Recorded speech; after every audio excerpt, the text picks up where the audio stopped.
ناظرین، آپ YouTube channel دیکھ رہے ہیں، میں عمران خان ہوں۔ سب سے پہلے تو میں آپ کو یہ بتاؤں کہ امریکہ کی ناکہ بندی ناکام ہوئی ہے۔ یہاں ایکسپریس نیوز کے اوپر بھی یہ خبر چھپی ہوئی ہے اور دنیا بھر میں رپورٹ ہوئی ہے کہ اس کا کوئی خاطر خواہ فائدہ نہیں ہوا امریکہ کو۔ اب دنیا حیران ہو رہی ہے کہ امریکہ بغیر پلاننگ کے ایک ایسی لڑائی کے اندر اتر گیا جس سے نکلنا کیسے ہے اس کو آئیڈیا نہیں تھا۔ اب ان کے پاس فیس سیونگ بھی کوئی نہیں ہے۔ امریکی ناکہ بندی ناکام، 24 گھنٹوں میں 20 جہاز آبنائے ہرمز سے گزر گئے ہیں، یہ رپورٹ کیا گیا ہے۔ واشنگٹن میں ایک امریکی جریدے کی رپورٹ میں دعویٰ کیا گیا کہ امریکی ناکہ بندی کے باوجود 24 گھنٹوں کے دوران 20 سے زائد تجارتی جہاز آبنائے ہرمز سے گزرنے میں کامیاب ہو گئے، جس نے صورتحال کو مزید پیچیدہ بنا دیا ہے۔ اب جو بڑے اور طاقتور ممالک کے جہاز ہیں انہیں امریکہ روک تو نہیں سکتا نا۔ ابتدائی طور پہ کچھ 6 بحری جہاز جو ہیں ان کو واپس جانا پڑا، وہ واپس گئے۔ ان کو ڈونلڈ ٹرمپ نے، امریکہ نے، ان لوگوں نے بڑا رپورٹ کیا کہ ہم تو بڑے کامیاب ہو گئے، ہمارا بڑا شاندار جو ہے وہ بلاکیج ہے۔ ایران نے ایک دھمکی لگائی ہے کہ اگر بلاکیج ختم نہ کی گئی تو وہ ریڈ سی یا بحیرہ احمر کو بھی بند کر دیں گے۔ یہ اگر آپ نقشے میں دیکھیں نا ریڈ سی کو، تو یہ وہ علاقہ ہے جو باب مندب سے اوپر کی طرف ہے اور یہ نہر سویز کی طرف جاتا ہے۔ اس سے ہی سارے یورپ کو آمد و رفت ہوتی ہے اور یہیں سے جو ہے وہ امریکنز بھی موو کرتے ہیں۔ یہ ایک شارٹسٹ راستہ ہے جسے پوری دنیا استعمال کرتی ہے یورپ کو اور ایشیا کو ملانے کے لیے۔ مغرب اور مشرق کے سنگم کے لیے بحیرہ احمر بہت امپورٹنٹ ہے۔ اب اس بحیرہ احمر کو لے کر یہ ایران کی جانب سے دعویٰ کیا گیا یا دھمکی لگائی گئی کہ اگر امریکہ اپنی بلاکیج ختم نہیں کرتا تو جو ریڈ سی ہے اس کو بھی ہم بلاک کر دیں گے۔ اس کو ایران کیسے بلاک کرے گا؟ ایران تو وہاں سے دور ہے۔ دیکھیں ریڈ سی کے ایک طرف جو ہے وہ مصر ہے، پیچھے لیبیا ہے، نیچے جو ہے سوڈان ہے، صومالیہ ہے، وہاں پہ جبوتی ہے، یہ ممالک ایک طرف ہیں، دوسری طرف یمن ہے، سعودی عرب ہے، اب یہ ممالک ہیں دوسری طرف۔ تو یمن ایک ایسی جگہ پہ موجود ہے اور حوثی باغی ایک ایسی جگہ پہ موجود ہیں۔ حوثیوں کی جو پوری تنظیم ہے اور طاقت ہے وہ اس جگہ پہ اکٹھی ہے جہاں سے وہ بحیرہ احمر کو بند کر سکتے ہیں۔ اور ایران کے پاس اپنی ایک میزائل ٹیکنالوجی بھی ہے اور ایران کے پاس عملی طور پہ یمن میں ایسا بندوبست ہے کہ وہ وہاں سے بحیرہ احمر کو بند کرنے کی صلاحیت رکھتے ہیں۔ لمبے عرصے تک نہ بھی کر سکتے ہوں لیکن وہ اس کو بند کر سکتے ہیں۔ اب یہ انہوں نے دھمکی لگائی ہے۔ پھر ٹرمپ نے فوری طور پہ ایک سٹیٹمنٹ جاری کیا اور ٹرمپ نے چائنا کو ایسا لگتا ہے کہ اپنے ساتھ کھڑا کرنے کی ایک کوشش کی۔ حالانکہ چین کی طرف سے سٹیٹمنٹ آیا کہ دنیا میں اس وقت جنگل کا قانون نافذ ہے۔ پھر چائنا نے ایک بڑا سخت قانون بھی پاس کیا ہے اور یہ قانون پاس کر کے چین نے پوری دنیا کو ایک پیغام بھی دیا ہے۔ بیرونی دباؤ کا یہ جواب ہے۔ چین نے طاقتور قانون نافذ کر کے دنیا کو سخت پیغام دیا ہے اور اس کے اوپر فوری طور پہ دستخط بھی کر دیے گئے ہیں کہ ہم اپنی معیشت کا، اپنے شہریوں کا اور اپنے اداروں کا ہم تحفظ کریں گے۔ ہمیں کوئی روکے گا تو پھر وہ بھگتے گا۔ یہ چائنا نے ایک سخت قانون پاس کر دیا ہے۔ تو کام کے مطابق اس قانون کے تحت ایسے غیر ملکی افراد، کمپنیاں اور اداروں کی ایک خصوصی فہرست بھی تیار کی جائے گی جو چین کے خلاف اقدامات میں ملوث ہوں گے۔ ان افراد یا اداروں کے خلاف مختلف نوعیت کی پابندیاں اور جوابی اقدامات بھی کیے جائیں گے۔ اب یہ جو بڑھتی ہوئی کشیدگی ہے اس میں چائنا نے یہ قانون پاس کیا ہے۔ ڈونلڈ ٹرمپ اس چیز کی نزاکت کو سمجھ رہے ہیں۔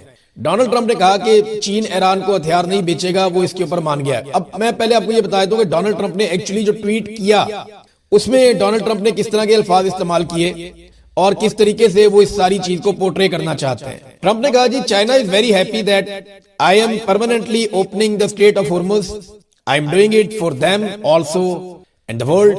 وہ یہ کہتا ہے کہ چائنا بہت خوش ہوگا کہ میں مستقل طور پہ آبنائے ہرمز کو کھولنے جا رہا ہوں اور اسے میں کھول رہا ہوں اور میں یہ ان کے لیے کر رہا ہوں، یعنی چین کے لیے کر رہا ہوں اور باقی دنیا کے لیے کر رہا ہوں۔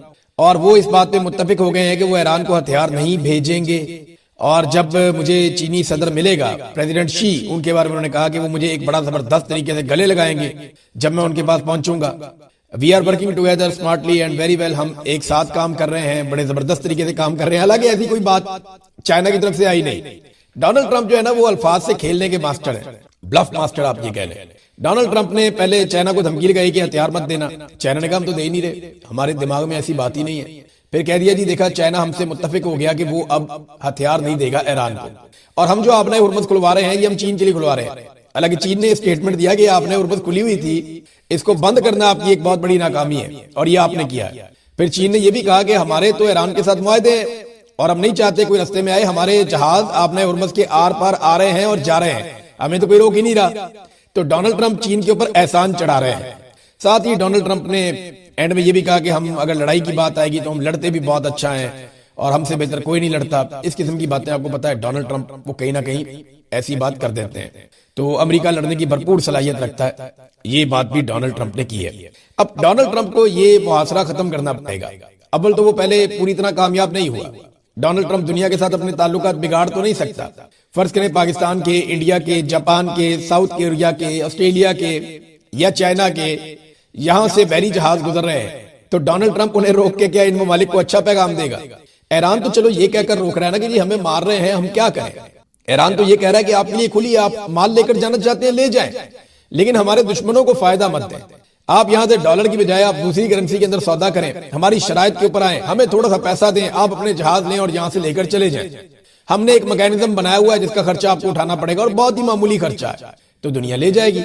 تو ایران کے پاس تو جواز ہے یہ کرنے کا، امریکہ کے پاس جواز کوئی نہیں۔ وہ آپ نے ہرمز جو پہلے کھلی ہوئی تھی، امریکہ نے اسے بند کروا دیا، اور اسے کھولنے کے لیے وہ پریشان ہے کہ کھولے کیسے۔ بڑی خبر ایک اور آئی ہے کہ پاکستان میں مذاکرات کب اور کیسے ہو سکتے ہیں۔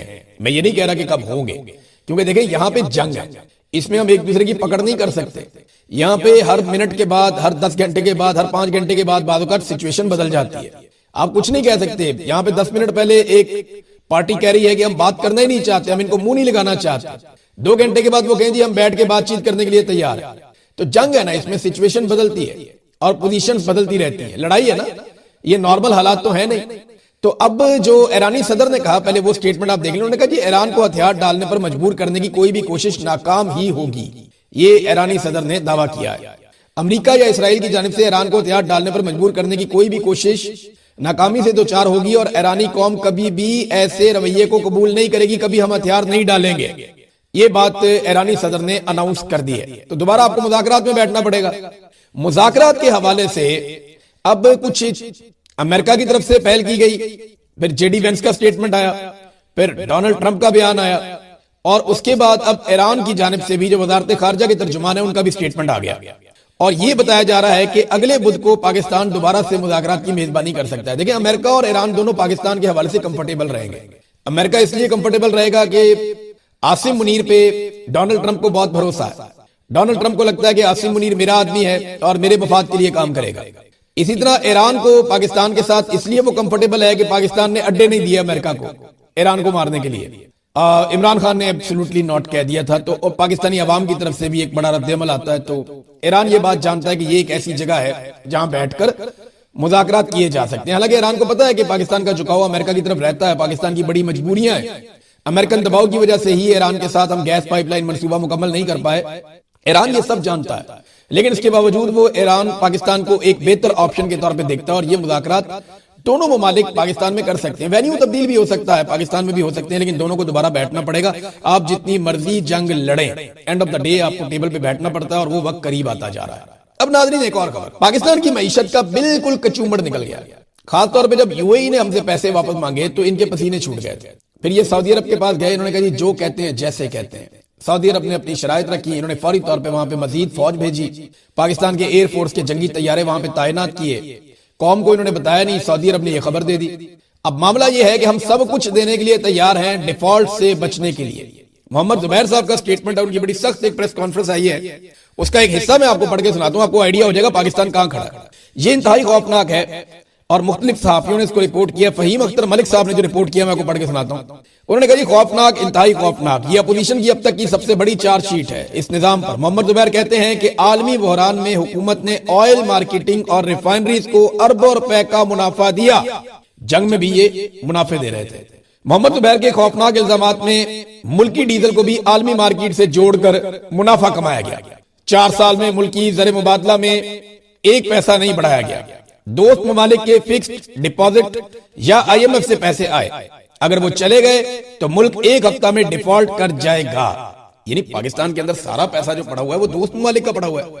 اب یو اے ای نے اپنا پیسہ مانگا ہے تو اس کی جگہ پہ سعودی عرب اپنا کچھ پیسہ $3 ارب انجیکٹ کر رہا ہے، اس سے آپ بچ جاتے ہیں۔ لیکن کسی بھی لمحے کسی بھی دوست ملک میں اب سارا انحصار سعودی عرب پہ ہے اور چائنا پہ، ان دونوں میں سے کسی نے بھی اپنے پیسے واپس مانگ لیے تو ہم ڈیفالٹ کر جائیں گے، اور یہ 1 ہفتے کے اندر کر جائیں گے، تو آپ کو ساری باتیں ماننی پڑیں گی، وہ جو آپ سے کہیں گے آپ کو وہ کرنا پڑے گا۔ اب پاکستان کی یہ مجبوری بنتی چلی جا رہی ہے، اور یہ انہوں نے کیا پاکستان کے ساتھ۔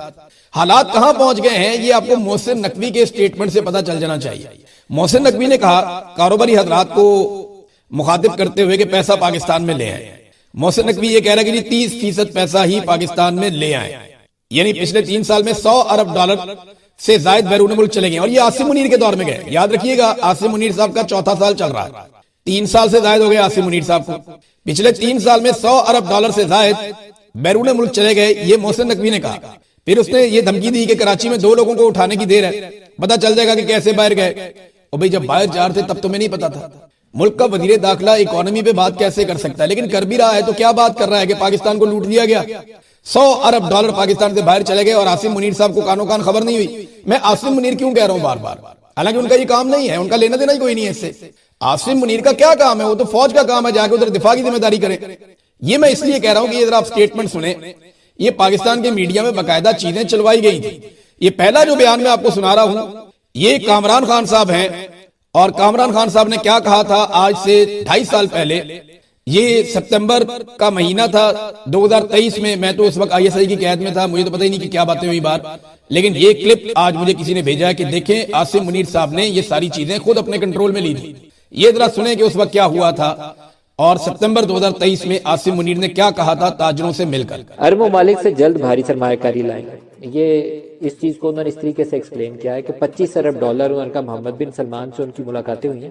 سعودی عرب سے کہا ہے کہ آپ پاکستان میں سرمایہ کاری کریں، زراعت کے شعبے میں، مائننگ کے شعبے میں، اور IT میں چائنا بھی آئے گا، تو آپ اس میں انویسٹ کریں۔ ہم آپ سے 1-2 ارب ڈالر نہیں مانگ رہے، ہمیں 25 ارب ڈالر چاہیے، 25 ارب ڈالر لگائیے۔ یہ ندیم ملک صاحب کا تھا کلپ کہ جناب 25 ارب ڈالر سعودی عرب سے سرمایہ کاری لے کر آ رہے ہیں عاصم منیر صاحب۔ انہوں نے دعویٰ کیا کرپشن ختم کر دیں گے، اسمگلنگ بند کر دیں گے، یہ کریں گے وہ کریں گے، بہت سارے دعوے عاصم منیر صاحب نے کیے، ان کا کام نہیں ہے لیکن انہوں نے دعوے کیے۔ اب سنیں کامران خان صاحب کیا کہہ رہے تھے۔